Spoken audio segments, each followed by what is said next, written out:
Hello and welcome back to our new video. In this video we are going to talk about the Bitcoin time travel, which most of you probably already heard about. If not, then it's still important to know of this. Posted by you/Luca_Magnata in August 31st of 2013, at 2:31 Central European Summer Time. However, most of the original stuff is still there. Some things have been changed by the update on October 27, 2019 by the unknown person, says the following. I am a time traveler from the future, here to beg you to stop what you are doing. I am sending this message from the year 2025. Things are looking bleak here, and some of you will carry blood on your hands. If you don't believe me, please move on, as I have no way of proving to you I'm really who I claim to be. I don't want to waste any of your time, so I'm merely going to explain what happened. On average, every year so far, the value of Bitcoin has increased by about a factor 10. From $0.1 in 2010, to $1 in 2011, to $10 in 2012, to $100 in 2013. From now on, there's a slight slowdown, as the value increased by a factor 10 every 2 years, to $1,000 in 2015, to $10,000 in 2017, $100,000 in 2019, and $1 million in 2021. From here onwards, there's no good way of expressing its value in dollars, as the dollar is no longer used, nor is any central bank issued currency for that matter. There are two main forms of wealth in today's world: land and cryptocurrency.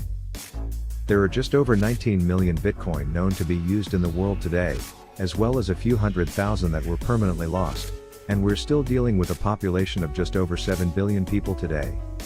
On average, this means the average person owns just under 0.003 Bitcoin. However, due to the unequal distribution of wealth in my world, the mean person owns just 0.001 Bitcoin. That's right, most of you reading this today are rich. I personally live next to an annoying young man who logged into his old Reddit account 2 years ago and discovered that he received a tip of 0.01 Bitcoin back in 2013 for calling someone a faggot when he was a 16-year-old boy. Upon making this discovery, he bought an airline ticket, left his house without telling anyone anything, and went to a citadel. What is a citadel? You might wonder. Well, by the time Bitcoin became worth $1,000, services began to emerge for the Bitcoin rich to protect themselves as well as their wealth. It started with expensive safes, then began to include bodyguards, and today, earlies, our term for early adapters, as well as those rich whose wealth survived the transition, live in isolated gated cities called citadels, where most work is automated. Most such citadels are born out of the fortification used to protect places where Bitcoin mining machines are located. The company known as ASIC Miner to you is known to me as a city where Mr. Friedman rules as a king. In my world, soon to be your world, most governments no longer exist, as Bitcoin transactions are done anonymously, and thus most governments can enforce no taxation on their citizens. Most of the success of Bitcoin is due to the fact that Bitcoin turned out to be an effective method to hide your wealth from the government.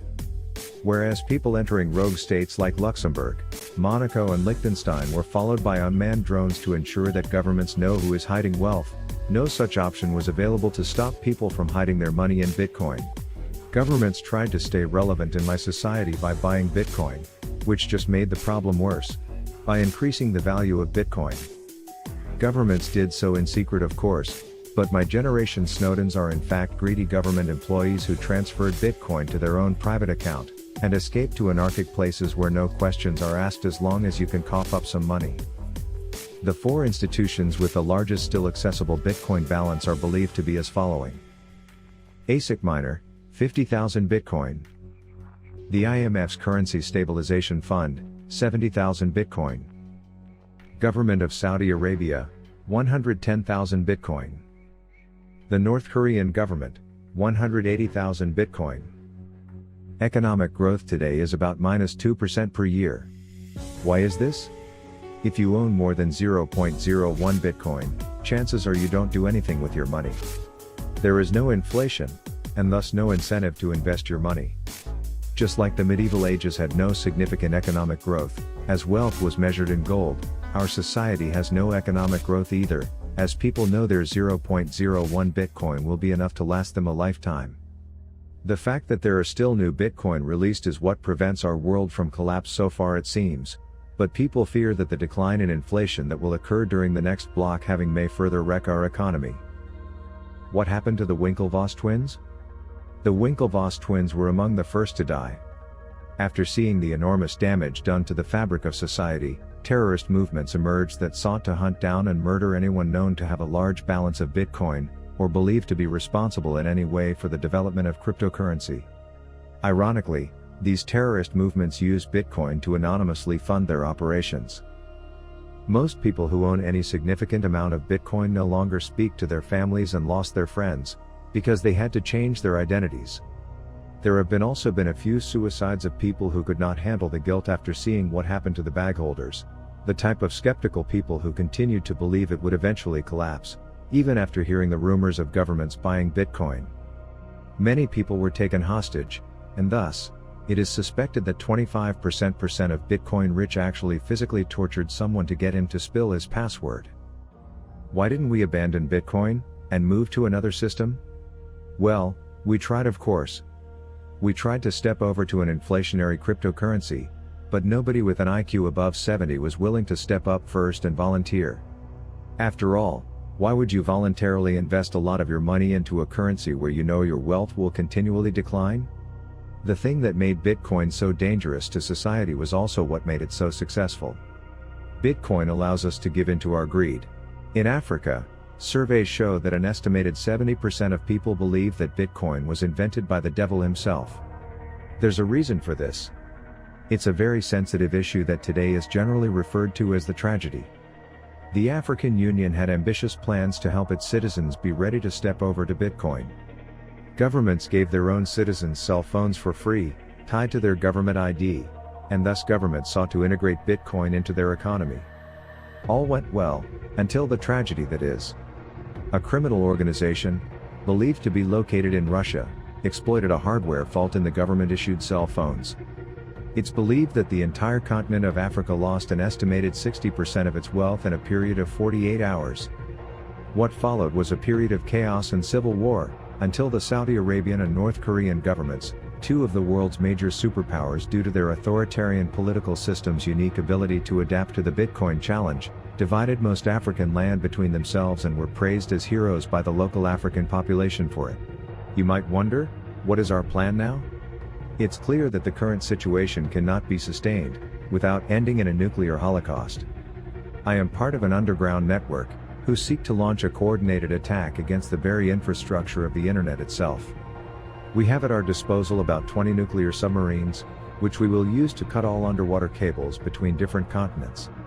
After this has been successfully achieved, we will launch a simultaneous nuclear pulse attack on every densely population area of the world. We believe that the resulting chaos will allow the world's population to rise up in revolt, and destroy as many computers out there as possible, until we reach the point where Bitcoin loses any relevance. Of course, this outcome will likely lead to billions of deaths. This is a price we are forced to pay, to avoid the eternal enslavement of humanity to a tiny elite. This is also the reason we contacted you. It doesn't have to be like this. You do not have to share our fate. I don't know how, but you must find a way to destroy this godforsaken project in its infancy. I know this is a difficult thing to ask of you. You believed you were helping the world by eliminating the central banking cartel that governs your economies. However, I have seen where it ends. In short, what the man told us is that he is from the future. He tells us that Bitcoin will go from $0.1 in 2010 to 1 million in 2021. He tells us here that after this date there's no good way of expressing its value in dollars. However, in the original he told us this would only be around 2030. Also, this were the original values from $0.1 in 2010, to $1 in 2011, to $10 in 2012, to $100 in 2013, to $500 in 2014. From now on, there's a slight slowdown, as the value increased by a factor 10 every 2 years, to $1,000 in 2015, to $10,000 in 2017, $100,000 in 2019, and $1 million in 2021. He tells us there will be no cash in the future but only crypto. The average person will over a lifetime saving own just under 0.003 Bitcoin, and 0.001 in daily life. He also tells that there will be multiple citadels in Switzerland where the rich will live, since people with many Bitcoin will be killed and or tortured for their Bitcoin.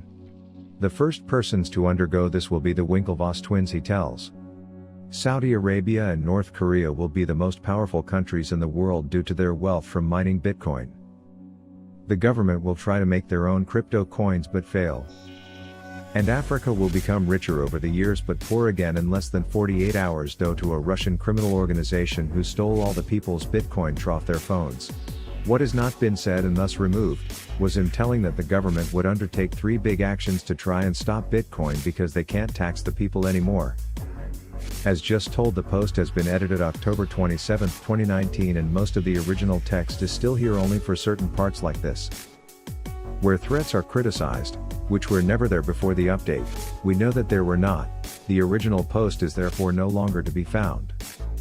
Along with a few edits, a whole new part has also been added, which we know is fake and not the person posted to someone else, since Reddit also first confirmed that the user doesn't exist, and so it's weird how the post could have arisen since the user does not really exist. It is indeed all complicated. This is stated in the news section. Well gee, this blew up. Bitcoin should not be treated as an investment, it should be recognized as a speculative negative-sum game. The Bitcoin system currently consumes an estimated $3.6 billion worth of electricity on an annualized basis, just to update the ledger that contains a record of everyone's transactions. This enormous consumption of electricity is indirectly paid for by people who invest their savings in Bitcoin. As a consequence, money is continually leaking from the system. As a Bitcoin investor, you're paying for Chinese businesses to waste electricity by solving an abstract math problem that is designed to get continually more difficult. Besides ensuring that many people lose vast sums of money while a small minority of early adapters is enriched, Bitcoin causes tremendous ecological damage in an era when we should be focusing as a society on reducing our carbon emissions. The Bitcoin developers responsible for updating the protocol appear to have no genuine intention to introduce code changes that reduce the ecological damage caused by Bitcoin mining, so my suggestion has to be to sell your Bitcoins, which indirectly has the effect of reducing the ecological damage caused by Bitcoin mining. Theft and loss of coins are also enormous problems affecting Bitcoin, so although it is theoretically possible to store your coins in a safe manner, history has shown that a lot of people will simply lose their coins, further illustrating why Bitcoin is not a good investment option. The other cryptocurrencies share most of Bitcoin's flaws: resource waste, no protection against theft or loss, vulnerable to market manipulation, etc. But most importantly, what sets cryptocurrencies apart from proper investments is that these coins don't produce anything. If you invest in a company, that company can use the money to deliver more products.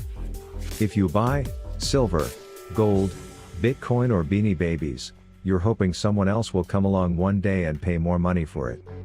History has shown that people who invest money in the stock market will generally end up witnessing much higher returns than people who buy gold. With that said, I hope this story has entertained you and helped you recognize some of the problems our society would face if we ever witnessed widespread adoption of Bitcoin or similar digital currencies. So what is all true and what is not? His predictions and the price have been right almost on the spot, until it became mainstream news. It so conveniently went wrong. The government have undertaken 2 of the 3 and now they're in the middle of the 3rd step. The first 2 were the so-called specialists coming on the media in every country to proclaim Bitcoin being fraud. But it did not take. Second, blocking the main crypto dealers' banks' account so no one could buy any more. However, we have new ways and this it again did not work. And now the big famous people like Elon Musk, etc.